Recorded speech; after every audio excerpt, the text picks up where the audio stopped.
मुझे ये समझना है बिकॉज मैंने भी ये कंपनीज में इन्वेस्ट करी है। आपको ये कस्टमर्स मिलते कैसे हैं जो कह रहे हैं कि कार्बन कम करना है और आपके पास आएंगे? रेवेन्यू आता है। मुझे ये समझना है बिकॉज मैंने भी ये कंपनीज में इन्वेस्ट करी है। आपको ये कस्टमर्स मिलते कैसे हैं जो कह रहे हैं कि कार्बन कम करना है और आपके पास आएंगे? हमारे लिए सप्लायर जो टियर 1 सप्लायर है और हमारे लिए जो OEM है, दोनों कस्टमर हैं। तो कस्टमर खुद ये रिस्पॉन्सिबिलिटी लेते हैं, हम भी रिस्पॉन्सिबिलिटी लेते हैं कि हमें कार्बन एमिशंस कम करने हैं। क्या पूछ रहे हैं कि वो जो कस्टमर जो रिस्पॉन्सिबिलिटी ले रहे हैं वो कोई एक गवर्नमेंट रूल के अंदर जा रहा है या वो खुद अपनी तरफ से बोल रहे हैं कि नहीं हमको तो क्लाइमेट की तरफ ये कमिटमेंट देनी है? दबाव कहाँ से है? डेफिनेटली गवर्नमेंट का रूल्स है। यहाँ पे CCTS स्कीम है। इंडिया में 4 हार्ड टू एबेट इंडस्ट्रीज को आइडेंटिफाई किया गया है, जिसमें सीमेंट है, स्टील है, एल्युमिनियम है और पेंट इंडस्ट्री है। ऑटो इंडस्ट्री तो क्योंकि एक्सपोर्ट ओरिएंटेड है काफी, तो इसलिए इनको करना पड़ता है। इसके अलावा ई-कॉमर्स इंडस्ट्री भी इसमें काफी कर रही है। बेसिकली मैंडेट OEM से आ रहा है, OEMs अपने सप्लायर को डाल रहा है और फिर वो ढूंढ रहे कि कौन ये। यस। और पैकेजिंग में आपका मार्जिन कितना है, नंबर 1, और नंबर 2 आपके पास उस पैकेजिंग में कोई पेटेंट है, कोई IP है? प्रोडक्ट रेवेन्यू ब्रेक कर सकते हैं, पैकेजिंग से आता कितना रेवेन्यू है आप ऐसा ब्रेक कर सकते हैं। पैकेजिंग, कंसल्टिंग, SaaS, इन तीनों का रेवेन्यू स्प्लिट बता सकते हैं। फिर आप तीनों का प्रॉफिट मार्जिन भी वो जो पूछ रहे थे आप बता दीजिए। जनरली SaaS का 2% लगभग है और उनका ग्रॉस मार्जिन 70 to 80% आता है हमारा। तो लगभग 100 रुपये अगर हम कमा रहे हैं तो 70 रुपये मेरा लॉजिस्टिक से आता है, 30 रुपये मेरा पैकेजिंग से आता है। लॉजिस्टिक में हमारा मार्जिन लगभग 12 से 15% बनता है। पैकेजिंग में हमारा मार्जिन लगभग 50% के ऊपर बनता है। आप अपनी इकोनॉमिक्स एक मिनट बता देंगे? हम पूरी बिलिंग एक साथ करते हैं तो हमारा ग्रॉस मार्जिन उस पे आता है लगभग 20 से 21% का, जो कि हमारा प्लान है अगले 1 से 2 साल में ये 25 से 30% हो जाएगा।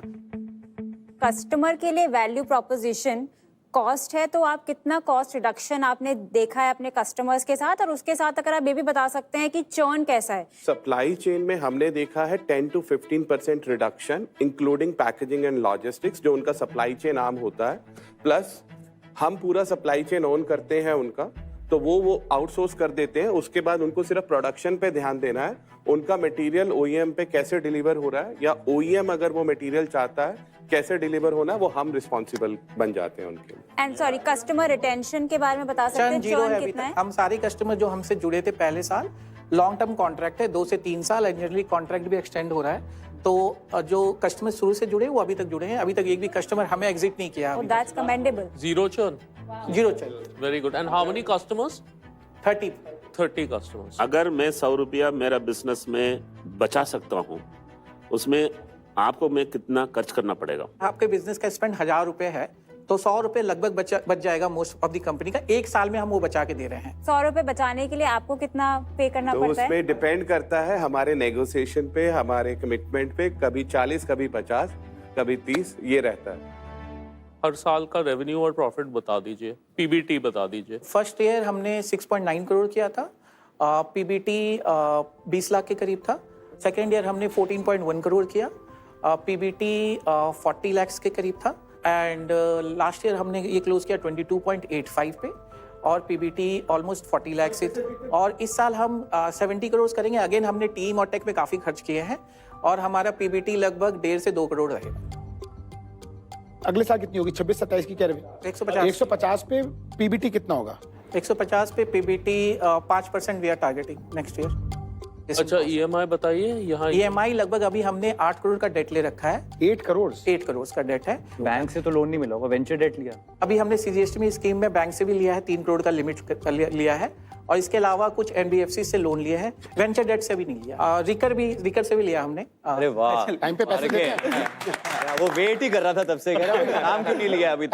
टाइम से इंटरेस्ट पेमेंट नहीं है। बहुत बढ़िया। ठीक है सोहेल, गुड। अच्छा, जरा अपनी फंडिंग हिस्ट्री बताइए जरा। लास्ट ईयर हमने 8 करोड़ रेज किया था, ट्रांजिशन VC है। किस वैल्यूएशन पे?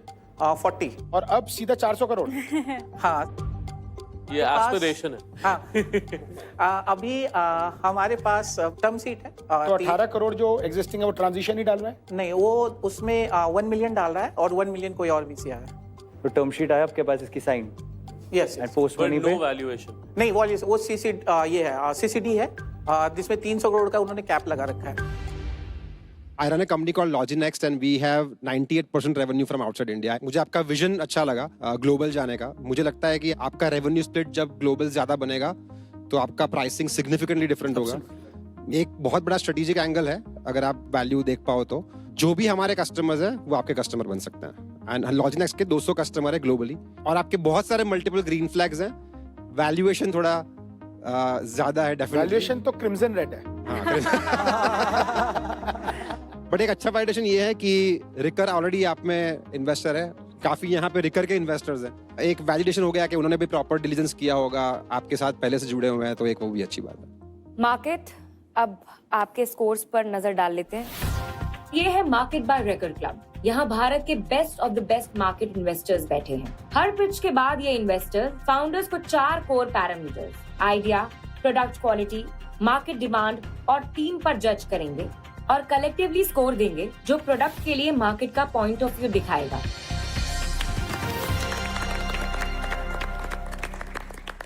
आप AI एग्जैक्टली यूज कहाँ करते हैं डेटा में? सो डेटा कलेक्ट करने में ERP प्लस काफ़ी डेटा जो सप्लायर्स के एंड पे होता है वो RFQ में, इनवॉइसेस में, परचेज ऑर्डर्स में, एक्सेल्स में एग्जिस्ट करता है. ये मल्टी मॉडल डेटा हम कैप्चर करते हैं, इंजेस्ट करते हैं अपने प्लेटफॉर्म में और उसको कार्बन फुटप्रिंट डेटा में कन्वर्ट करते हैं. सेकेंड पार्ट उसका हॉटस्पॉट आइडेंटिफिकेशन के लिए भी हम काफ़ी AI यूज़ कर रहे हैं.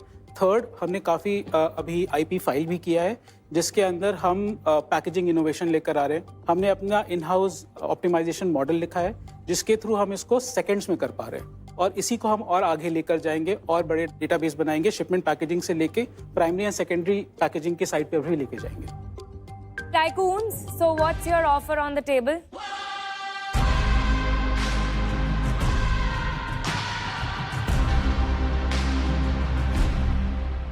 आपका लास्ट राउंड 40 करोड़ पे था, ठीक है. आपका जो टर्म शीट है उस पर कोई वैल्यूएशन है ही नहीं. ऑल्सो अगर आप अपना रेवेन्यूज देखें, आपके इस साल का रेवेन्यू 70 करोड़ होगा. बेस्ट केस इस बिजनेस के लिए at your stage with your gross margins 1.5 times.